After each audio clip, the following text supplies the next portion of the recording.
Madame le maire, chers collègues, par cette motion, nous vous appelons au soutien de la librairie Le Chef-d'œuvre Inconnu, rue Édouard Delessal, sur la situation de laquelle j'ai attiré votre attention par un courrier du 4 décembre dernier.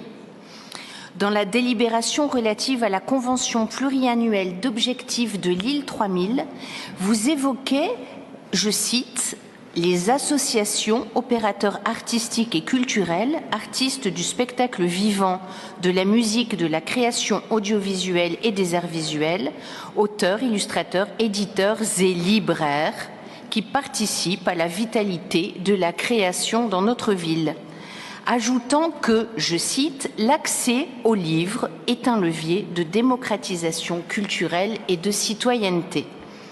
Je ne puis qu'approuver les mots et regretter qu'en matière de lecture, ils soient cruellement démentis par les faits. Cette année même, 2 librairies emblématiques de notre ville, Giard et Godon, ont fermé boutique et si rien n'est fait, le chef-d'œuvre Inconnu les suivra dans les prochaines semaines. Il me sera probablement ici répondu qu'il s'agit d'un acteur privé qui ne peut être directement épaulé, et c'est vrai. Rappelons cependant que lorsque le droit de préemption des fonds de commerce a été institué dans notre ville, ce fut précisément pour protéger le petit commerce.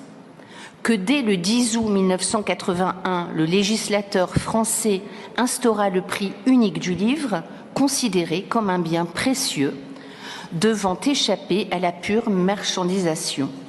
Que certaines communes acquièrent des murs commerciaux loués à prix modique à des commerçants qu'elles entendent protéger, que les façades commerciales peuvent être subventionnées. Enfin, qu'il est toujours possible d'assister et de conseiller un acteur culturel dans une démarche de recherche de subventions, mais aussi de médiatiser un commerce par les truchements les plus divers.